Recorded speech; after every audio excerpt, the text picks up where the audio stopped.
Hello friends, देखिए मैं एक NISM सर्टिफाइड रिसर्च एनालिस्ट हूँ और आज का वीडियो पॉलिसी बाजार में जो लगातार गिरावट हो रही है, जो अभी जनवरी इसी साल लिस्ट हुआ था, उसके बारे में एक एजुकेशनल वीडियो बना रही हूँ। तो एक बार आप शुरू करते हैं अपने वीडियो को। तो देखिए, पॉलिसी बाजार के बारे में एक थोड़ा छोटा सा वीडियो है ये। इसमें साफ बताया जा रहा है कि पॉलिसी बाजार जो है वो लास्ट ट्रेडिंग सेशन में 5% के तकरीबन गिरा था और इसके बाद इसमें, और ऐसा नहीं है कि अभी गिरा है, ये बार बार लगातार तब से गिरा हुआ है। अगर आप इसका चार्ट देखते हैं तो इसकी ये डेली कैंडल है। 2 जनवरी 2025 को ये लिस्ट हुआ था और ये तब से लगातार गिरता ही जा रहा है। और ऐसा ये बुल रन का फायदा उठाने के लिए बहुत सारी कंपनीज बिल्कुल बुल रन के टॉप पर अपने कंपनीज के आईपीओ को लाती हैं, हैवी रेट पर, हाई रेट पे कंपनीज को लिस्ट कराती हैं और उसके बाद फिर धीरे धीरे धीरे प्रमोटर्स और बड़े रिटेलर्स जो होते हैं, जिनको HNI या बैंकिंग इंस्टीट्यूशंस या म्यूचुअल फंड्स होते हैं, वो लगातार बेचना शुरू कर देते हैं और यही बात पॉलिसी बाजार के आईपीओ में हो रही है। अगर आप पॉलिसी बाजार के फिनेंशियल्स देखेंगे तो 61,000 करोड़ समथिंग का पॉलिसी बाजार का मार्केट कैप है, लेकिन रिटर्न ऑन कैपिटल एम्प्लॉयड देखिए कितना कम है, रिटर्न ऑन इक्विटी देखिए कितना कम है, अर्निंग यील्ड बहुत कम है। अगर आप प्रमोटर की होल्डिंग देखते हैं तो 0% दिखा रहा है। FIIs देखिए कितने ज्यादा हैं, 47% FIIs हैं, DIIs हैं 20%।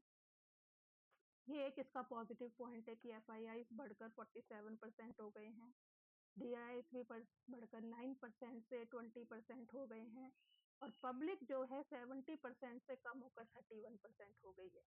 तो ऑब्वियसली कहने का मतलब अभी अभी थोड़ा सा प्रॉफिट एंड लॉस देखिए इस कंपनी का।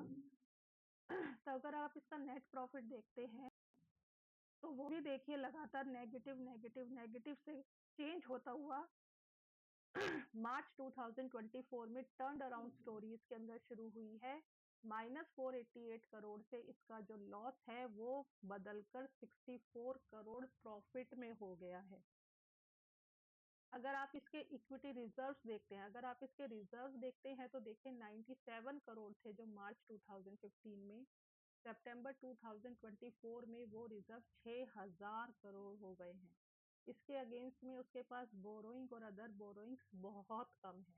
अगर आप इसकी फिक्स इन्वेस्टमेंट देखेंगे तो 422 है और बाकी इन्वेस्टमेंट भी इसकी हजारों करोड़ में है। अगर आप इसका कैश फ्लो भी देखते हैं कि ऑपरेटिंग एक्टिविटी से अगर आप इसका कैश फ्लो देखो तो वो भी नेगेटिव से टर्न अराउंड होकर पॉजिटिव में आ गया, जो कि एक बहुत अच्छी चीज है। इन्वेस्टिंग एक्टिविटी भी इसकी प्लस में आ गई है, दैट मीन्स कि ये लगातार इन्वेस्टमेंट कर रहे हैं।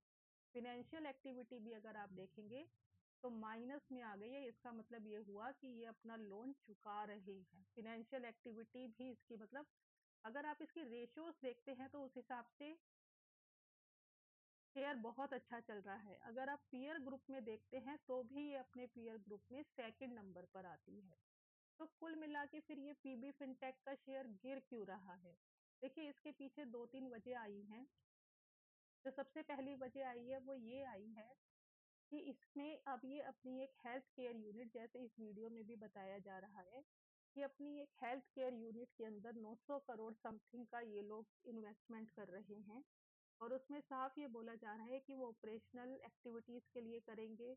अब जो, और जो इनके ओनर हैं मिस्टर दहिया, वो भी कुछ एक बल्क डील करने वाले हैं, किसी को काफी बड़ा शेयर बेचने वाले हैं। तो यही एक वजह है कि इसकी इस एक न्यूज के ऊपर पॉलिसी बाजार को, इस एक न्यूज के ऊपर पॉलिसी बाजार को जो बड़े होल्डर्स हैं वो बेच रहे हैं और कहीं ना कहीं रिटेलर्स भी फंस रहे हैं। लेकिन सोचने की बात यह है कि इसके जो फिनेंशियल्स बोल रहे हैं वो एक तरीके से बहुत अच्छी कंपनी, जिस देखा जाए तो मोटा मोटा 50% जो स्टेक है वो FII के पास है। तो क्या ये इसके बहुत क्या ये ही एक फैक्टर हो सकता है किसी कंपनी में इन्वेस्ट करने का?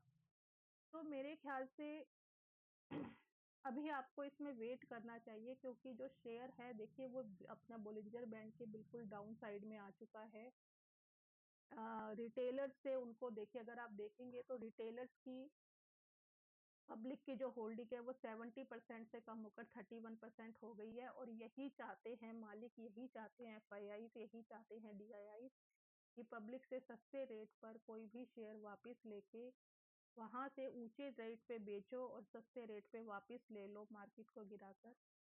तो आप अगर इसको होल्ड कर सकते हैं, मेरे हिसाब से आपको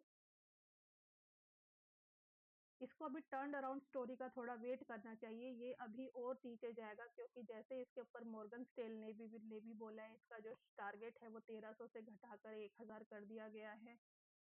और इसकी जो अभी जैसे ही अपने पैसे को हेल्थ केयर में डालने की, शिफ्ट करने की कोशिश कर रहे हैं, ऑब्वियसली उसके लिए शेयर होल्डर्स की परमिशन लेनी पड़ेगी।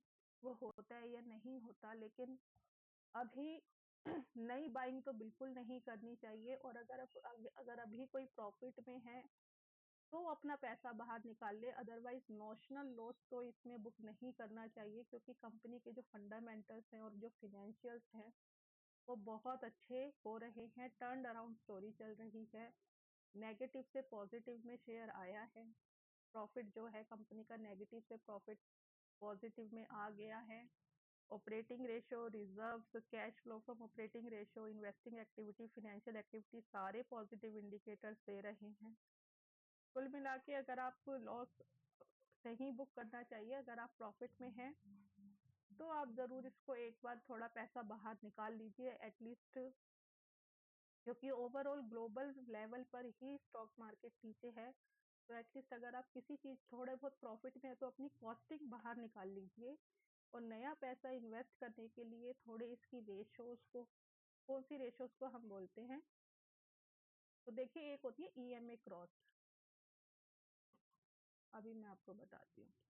तो जब ये मूविंग एवरेज पॉजिटिव में कन्वर्ट हो, जब शॉर्ट लाइन जो है वो लॉन्ग लाइन को ऊपर की तरफ काटे, जब ये पॉजिटिव में कन्वर्ट हो, तो जरूर इसमें पैसा लगाना चाहिए, क्योंकि फंडामेंटली और फाइनेंशियली कंपनी बहुत साउंड है। तो आज के लिए ये छोटा सा वीडियो है, आप प्लीज मेरे चैनल को लाइक कीजिए, शेयर कीजिए, सब्सक्राइब कीजिए।